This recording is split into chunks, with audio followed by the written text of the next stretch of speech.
This is the Tree of Life, Season 11, Chapter 5. In this episode, we will be talking about the chirality of hybrid structures and appropriation. To start out, in Season 11, Chapter 3, we talked about how appropriation may result from certain intersections arising out of migration of a dissonant consensuality.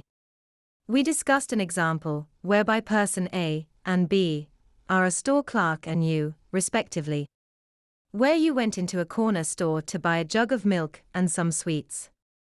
But you began the journey to the corner store with the intention to buy a pack of cigarettes. Instead, another gentleman followed you into the store and bought the same brand and type of cigarettes that you had been intending to buy, but chose not to. This scenario was used to describe appropriation. In that example, within one of the more convoluted paths, there was a substitution event, which became a true substitution of the other gentleman, corresponding to the meeting in the corner store. Let me explain this example a bit more thoroughly. Let's change the example for a moment.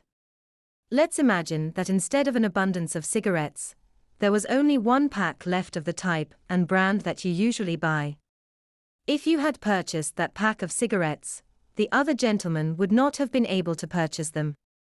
In this regard, and given the nine-fold paths corresponding to every intersection, and the nested intersections within those paths, corresponding to further paths, and so on and so forth, you must imagine that any scarcity is complete scarcity.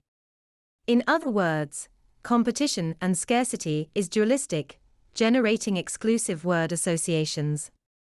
They are also associated with dissonant spaces, incidentally, since the mapping of a dissonant space is through need, or as we called it earlier, self-consciousness by need.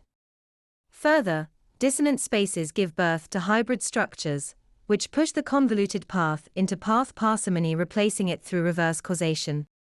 Likewise, abundance produces non-exclusive word associations, or affirmational structures, which, we have shown, are chiral.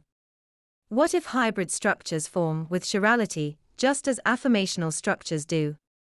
What if in the example in Season 11, Chapter 3, the substitution event occurs, because the structure nested in the dissonant space of C is the chiral opposite of the one nested in your dissonant space as B?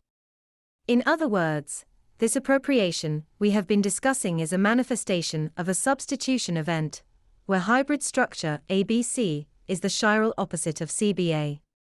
In effect, we imagine that the hybrid structure corresponding to ABC, in the example, severs the descent of the nine paths at some level P, for you person B, which corresponds to the chiral structure represented by CBA.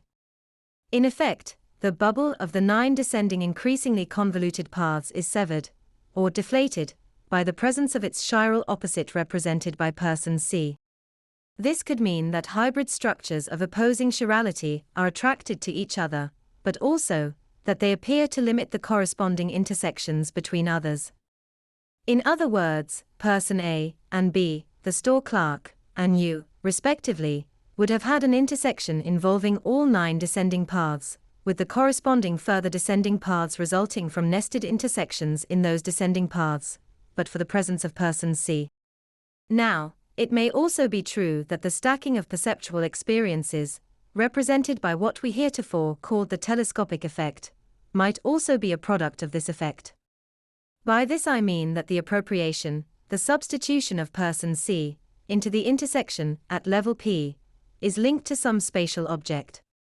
But more importantly, it is in the violation of scarcity through the rejection of that common object, that the substitution occurs.